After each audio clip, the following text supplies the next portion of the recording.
আসসালামু আলাইকুম সবাইকে। আইটি লার্নিং সেন্টারের পক্ষ থেকে আমি মোহাম্মদ শাহজাহান কবির আজকের লাইভ ক্লাসে তোমাদের সবাইকে জানাচ্ছি স্বাগতম। আমরা করছি প্রোগ্রামিং ল্যাঙ্গুয়েজ অর্থাৎ HSC-ICT বইয়ের পঞ্চম অধ্যায়। আজকে তৃতীয় লেকচার। ইতিমধ্যে প্রথম ও দ্বিতীয় লেকচার শেষ। যারা যারা আমার প্রথম ও দ্বিতীয় লেকচার মিস করেছো তোমরা অবশ্যই আমার আগের লেকচার দুইটি দেখে তারপর তৃতীয় লেকচারটা দেখার অনুরোধ রইল।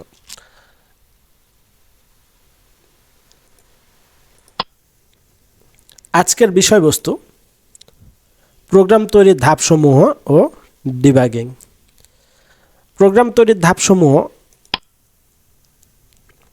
অর্থাৎ প্রোগ্রাম তৈরির ধাপ বলতে কি বোঝায়? প্রোগ্রামের সাহায্যে কোনো সমস্যা সমাধান করা হয়, আর সমস্যা সমাধানের জন্য কতগুলো ধাপ অনুসরণ করতে হয়। এই ধাপসমূহকেই প্রোগ্রাম তৈরির ধাপ বলা হয়।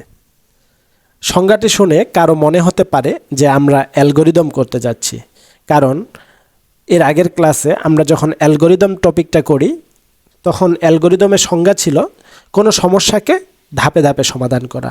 অর্থাৎ এই ধাপ শব্দটা শুনলে আমাদের কাছে মনে হয়ে যেতে পারে যে এটি অ্যালগরিদম, কিন্তু না, অ্যালগরিদম এবং প্রোগ্রাম তৈরির ধাপ দুইটি সম্পূর্ণ আলাদা বিষয়। তাহলে আমরা শুরু করছি। প্রোগ্রাম তৈরির ধাপ মূলত কি? অবশ্যই আমি তোমাদের অ্যালগরিদম এবং প্রোগ্রাম তৈরির ধাপের মধ্যে পার্থক্য বুঝিয়ে দেব। প্রোগ্রাম তৈরির ধাপ মূলত 6টি ভাগে বিভক্ত। সর্বপ্রথম যে ধাপটি সেটি রয়েছে সমস্যা নির্দিষ্টকরণ। তো সমস্যা নির্দিষ্টকরণ অংশের মধ্যে আবার দুইটি কাজ করা হয়, একটা সমস্যা চিহ্নিতকরণ আর একটি সমস্যা সম্পর্কিত তথ্য সংগ্রহ। অর্থাৎ আমরা কোনো একটি সমস্যা যদি মনে করি যে এটি একটি সমস্যা, তাহলে এটি সমাধান করার জন্য সর্বপ্রথম আমাদেরকে মনে করতে হবে যে এটি একটি সমস্যা। যদি আমরা এটাকে সমস্যা মনেই না করি তাহলে অবশ্যই সমাধান আমাদের মাথায় আসবে না। তো সমাধান করার জন্য অবশ্যই সর্বপ্রথম আমাদের সমস্যা চিহ্নিতকরণ করতে হবে। তো মনে করি আমরা একটি ত্রিভুজের ক্ষেত্রফল নির্ণয় করব, এটি একটি সমস্যা। সো ত্রিভুজের ক্ষেত্রফল নির্ণয় করতে হবে। এই সমস্যাটা সমাধান করার জন্য যে সকল ধাপ আমাদের অনুসরণ করতে হবে আমরা এখন সেটার মাধ্যমে প্রোগ্রাম তৈরির ধাপ বলতে কি বোঝায় সেটা বুঝতে পারবো ইনশাআল্লাহ। তো দ্বিতীয় যে ধাপটি রয়েছে সমস্যা বিশ্লেষণ। সমস্যা বিশ্লেষণ বলতে যেটা বোঝাচ্ছে, এখানে 3টি কাজ আমাদের করতে হবে। একটি হচ্ছে ইনপুট শনাক্তকরণ, আরেকটি আউটপুট শনাক্তকরণ, অন্যটি কম্পিউটারের মেমরি নির্ধারণ করা। অর্থাৎ আমরা যে ত্রিভুজের ক্ষেত্রফল নির্ণয় করব, এই ত্রিভুজের ক্ষেত্রফলের জন্য কি প্রয়োজন? প্রয়োজন ভূমি এবং উচ্চতা। এটি ছিল ইনপুট। অর্থাৎ ত্রিভুজের ক্ষেত্রফল তখনই আমরা বের করতে পারবো যখন আমাদের ভূমি এবং উচ্চতা জানা থাকবে। তারপর আউটপুট শনাক্তকরণ। এখানে আউটপুট শনাক্তকরণ বলতে যেটা বোঝাচ্ছে সেটি ক্ষেত্রফল প্রদর্শন। এখন ক্ষেত্রফলের সূত্র আমরা যদি না জেনে থাকি তাহলে ক্ষেত্রফল কিভাবে নির্ণয় করব? সো ক্ষেত্রফলের সূত্র জেনেই আমাদেরকে ক্ষেত্রফল নির্ণয় করে তারপর প্রদর্শন করতে হবে। আবার আমাদের কম্পিউটারে বা মোবাইলে যদি মেমরি না থেকে থাকে তাহলে আমরা কিভাবে সেই ফলাফল প্রদর্শন করব? তাই আমাদের অবশ্যই মেমরি নির্ধারণ করতে হবে, অর্থাৎ কতটুক জায়গা জুড়ে আমাদের প্রোগ্রামটি কাজ করবে। তাহলে দ্বিতীয় যে ধাপ সমস্যা বিশ্লেষণ, সমস্যা বিশ্লেষণের মাধ্যমে আমরা বুঝতে পারবো কি কি ইনপুট আউটপুট শনাক্তকরণ করতে হবে এবং আমাদের মেমরিতে কতটুক জায়গা প্রয়োজন। পরবর্তী ধাপ প্রোগ্রাম ডিজাইন। তাহলে প্রোগ্রাম ডিজাইন অংশের মধ্যে আমরা দুইটি কাজ করব, একটি অ্যালগরিদম এবং অন্যটি ফ্লোচার্ট। তাহলে এখন হয়তো আমরা বুঝতে পারলাম যে সমস্যা সমাধান করার জন্য আমরা ধাপ অনুসরণ করব, আর এই ধাপের মধ্যে একটি ধাপ প্রোগ্রাম ডিজাইন, যে ধাপের মধ্যে দুইটি কাজ করা হচ্ছে, একটি অ্যালগরিদম এবং একটি ফ্লোচার্ট। তাহলে প্রোগ্রাম ডিজাইনের যে ধাপটি রয়েছে তার মধ্যে দুইটি পার্টের মধ্যে একটি পার্ট অ্যালগরিদম। তাহলে কিভাবে আমরা সম্পূর্ণ প্রোগ্রাম তৈরির ধাপকে অ্যালগরিদমের সাথে মিলাই নেই, তাই না? অর্থাৎ প্রোগ্রাম তৈরির ধাপ এবং অ্যালগরিদম দুটি আলাদা আলাদা বিষয়। অ্যালগরিদম হচ্ছে যে কাজটা আমরা করব ওই কাজটা কিভাবে করতে হয় সেটা, আর প্রোগ্রাম তৈরির ধাপ হচ্ছে একটি সমস্যা চিহ্নিতকরণ থেকে শুরু করে সমস্যাটা দীর্ঘমেয়াদীভাবে সমাধান করা পর্যন্ত যতগুলো ধাপ অনুসরণ করতে হয় সেগুলোই হচ্ছে প্রোগ্রাম তৈরির ধাপ। এরপরে আমরা দেখে নেই যে অ্যালগরিদম এবং ফ্লোচার্ট তৈরি করা হলো একটি ত্রিভুজের ক্ষেত্রফল নির্ণয় করার জন্য। আমরা অলরেডি এটা করেছি যে অ্যালগরিদম এবং ফ্লোচার্ট। যারা এই অ্যালগরিদম এবং ফ্লোচার্ট দেখে বুঝতে পারছো না তাদের অনুরোধ রইল তোমরা অবশ্যই দ্বিতীয় লেকচারটি দেখবে, কারণ আমরা দ্বিতীয় লেকচারের মধ্যে এই অ্যালগরিদম এবং ফ্লোচার্ট টপিকটি কমপ্লিট করেছি। পরবর্তী যে ধাপ সেটা হচ্ছে প্রোগ্রাম উন্নয়ন। কোনো একটি প্রোগ্রামের ভাষায় আমাদের প্রোগ্রাম কোডিং করতে হবে, হতে পারে সি, হতে পারে C++, হতে পারে জাভা, যে কোনো একটা প্রোগ্রামিং ল্যাঙ্গুয়েজ ব্যবহার করে আমাদের প্রোগ্রাম কোডিং করতে হবে। প্রোগ্রামটি কোডিং করার জন্য আমাদের অ্যালগরিদম, ফ্লোচার্ট বা সুডোকোড এগুলোর হেল্প নিয়ে যে কোনো একটা প্রোগ্রামের ভাষায় প্রোগ্রাম লিখতে হবে। তো যে কোনো প্রোগ্রাম ব্যবহার করতে পারি। এখানে অ্যালগরিদম ফ্লোচার্টের সাথে আমরা পরিচিত আছি। সুডোকোড আবার কি? সুডোকোড হচ্ছে কোনো একটি প্রোগ্রাম লেখার পূর্বে অর্থাৎ কোডিং করার পূর্বে আমরা খাতা কলমে যদি কোনো একটা ড্রাফট করে থাকি সেই ড্রাফট কপিটাকেই বলা হচ্ছে সুডোকোড। এটা সুডো হচ্ছে ছদ্ম, সো ছদ্ম কোড, যেটি আসলে কম্পিউটারে কম্পোজ করার পূর্বে খাতা কলমে আমরা ড্রাফট করে থাকি। এখানে ছোটোখাটো ভুলও থাকতে পারে, যখন আমরা কম্পিউটারে এটি কম্পোজ করব তখন অবশ্যই এই ভুলগুলো সমাধান করেই আমরা কম্পোজ করব। তাহলে প্রোগ্রাম উন্নয়ন হচ্ছে চতুর্থ ধাপ। প্রোগ্রাম উন্নয়নের মধ্যে আমরা এই যে একটি সি প্রোগ্রামের ভাষায় ত্রিভুজের ক্ষেত্রফল নির্ণয়ের জন্য কোডিং করেছি, সো এই কোডটাই যদি আমরা খাতা কলমে করে থাকি তাহলে সেটাকে বলা হবে সুডোকোড। আর আমরা যেহেতু এটা কম্পিউটারে কম্পোজ করেছি, যেটি কিনা কম্পিউটারে রান করা হবে, তাহলে সেটা একটি কম্পিউটার কোড, আর এই কোডটাই প্রোগ্রাম উন্নয়ন। তো প্রোগ্রাম উন্নয়নের পরবর্তী ধাপ যেটি সেটি হচ্ছে প্রোগ্রাম বাস্তবায়ন। বাস্তবায়ন অংশে দুইটি গুরুত্বপূর্ণ কাজ রয়েছে, একটি হচ্ছে টেস্টিং, অপরটি ডিবাগিং। টেস্টিং কি? টেস্টিং হচ্ছে ভুল ত্রুটি পরীক্ষা করা।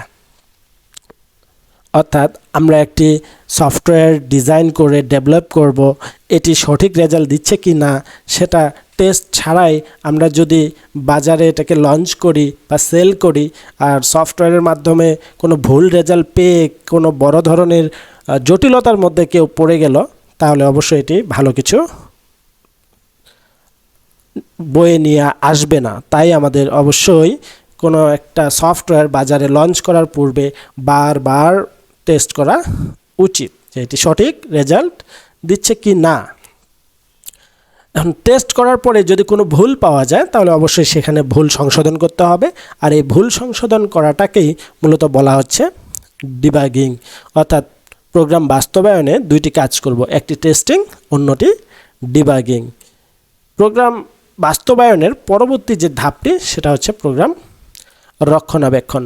রক্ষণাবেক্ষণে আমরা করব দীর্ঘমেয়াদী ব্যবহার নিশ্চিতকরণ। অর্থাৎ আমাদের এই যে প্রোগ্রামটি বা সফটওয়্যারটি সেটি কিভাবে করে বহুদিন পর্যন্ত পরিচালনা করা যেতে পারে সেটা ব্যবহার নিশ্চিত করা, এবং হার্ডওয়্যার, সফটওয়্যার ও ডকুমেন্টেশন রক্ষণাবেক্ষণ করা।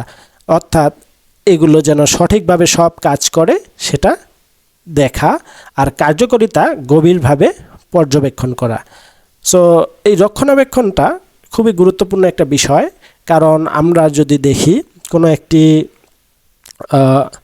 সফটওয়্যার বা ডিভাইস আমরা দোকান থেকে বাসায় কিনে নিয়ে আসি, তাহলে সেটার সাথে একটি ইউজার ম্যানুয়াল গাইড প্রেরণ করা হয়, কিভাবে করে এটি ব্যবহার করলে অনেক দিন ধরে সেটাকে ভালোভাবে ব্যবহার করা যেতে পারে, এবং কি করলে সেটা ক্ষতিগ্রস্ত হতে পারে সেটা দিক নির্দেশনা দেওয়া থাকে, এবং এটাকে অপারেট করার নিয়মাবলীগুলো দেওয়া থাকে।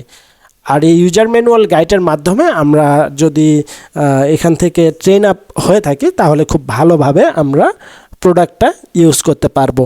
ঠিক এইরকম বিষয়টাই। একটা সফটওয়্যার যখন আমরা সেল করব, তখন এই সফটওয়্যারের সাথে যদি আমরা একজন ট্রেনার পাঠাই ইউজারের জন্য, তাহলে কিন্তু এটা অনেক ব্যয়বহুল একটা পদ্ধতি হয়ে যাবে। এখন প্রত্যেকটা সফটওয়্যারের সাথে একজন যদি ট্রেনার পাঠানো হয়, সেই ট্রেনারের খরচ আমাদের গুনতে হবে, অথবা কাস্টমারকে গুনতে হবে। অবশ্যই কাস্টমারই বেয়ার করবে, কিন্তু সেটি ব্যয়বহুল হওয়ার কারণে কাস্টমার হয়তোবা এই প্রোডাক্টটি কেনার জন্য সিদ্ধান্ত নাও নিতে পারে, অন্য প্রোডাক্ট কিনতে পারে। অবশ্যই আমাদের কাস্টমারের অ্যাবিলিটির দিকটা খেয়াল রাখতে হবে।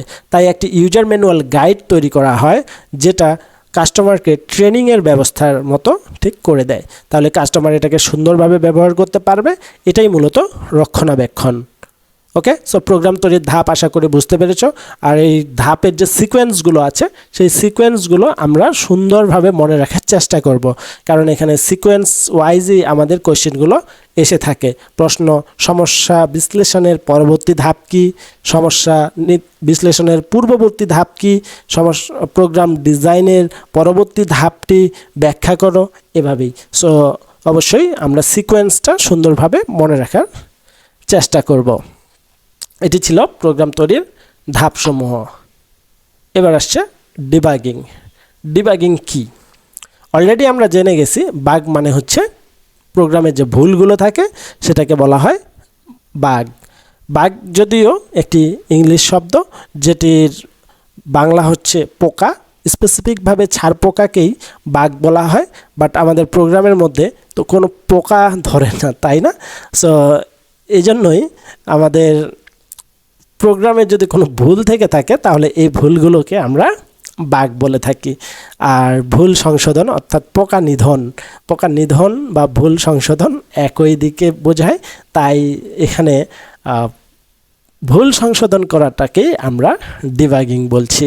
তো প্রোগ্রামে কোনো ভুল পাওয়া গেলে তা সংশোধন করা হয়, যাকে ডিবাগিং বলে। প্রোগ্রামে প্রধানত 3 ধরনের ভুল থেকে থাকে। একটা হচ্ছে সিনট্যাক্স ভুল, অন্যটি যুক্তিসম্মত ভুল, আর একটি তথ্য ভুল। তাহলে এই 3 ধরনের ভুলগুলো কি, আমরা এবার সেটি দেখব।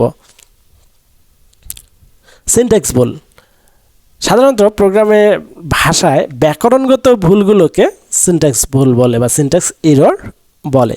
এখন এটা কোন ধরনের ভুল?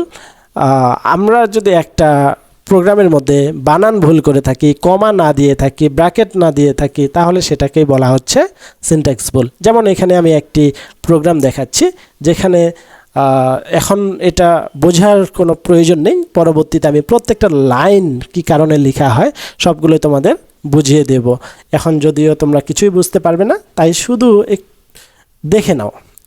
এটাই হচ্ছে সি প্রোগ্রাম। তাহলে এই জায়গায় প্রতিটা লাইনের শেষে দেখতে পাচ্ছি একটি করে সেমিকোলন ইউজ করছে। কারণ কোনোটা লাইনে যদি আমরা সেমিকোলন না দিয়ে থাকি, তাহলে এই যে ভুলটা হলো, এটাকে বলা হবে ব্যাকরণগত ভুল। এখানে ফ্লটের স্পেলিং যদি আমরা বানানের ভুল করে থাকি, তাহলে অবশ্যই সেটি যে ভুল হবে, এটি ব্যাকরণগত ভুল। ডাবল কোটেশন আমরা শুরু করছি কিন্তু শেষ করিনি, আমরা যেখানে কমা দেওয়ার কথা দেইনি, এই ধরনের ভুলগুলো, এগুলোকে বলা হচ্ছে সিনট্যাক্স এরর, যেটা কিনা ব্যাকরণগত ভুল হয়ে থাকে। সো আমরা সবাই চেষ্টা করব যে এই ধরনের ভুলগুলো না করার। আর এই ভুলগুলো কম্পিউটার ধরতে পারে, তাই যখন অনুবাদ করতে যাব তখন অবশ্যই সে আমাদেরকে মার্ক করে দেবে এই লাইনের মধ্যে ভুল হচ্ছে। ওকে, ভুল সমাধান না করা পর্যন্ত সে কিন্তু এটাকে কোনোভাবেও অনুবাদ করতে পারবে না। পরবর্তী যে ভুল, সেটি হচ্ছে যুক্তিসম্মত ভুল। সংজ্ঞাটি হচ্ছে প্রোগ্রামে যুক্তিসম্মত যে ভুল থাকে সেগুলোকে যুক্তিসম্মত ভুল বলে। যদিও একটি মজার সংজ্ঞা, যেমন হতে পারে আমরা এখানে দেখতে পাচ্ছি এক্স প্লাস ওয়াই। এখন আমি বললাম যোগ করতে, কেউ যদি এখন ভুল করে বিয়োগ করে, তাহলে এই যে ভুলটা হবে সেটা হচ্ছে যুক্তিসম্মত বা লজিক্যাল এরর।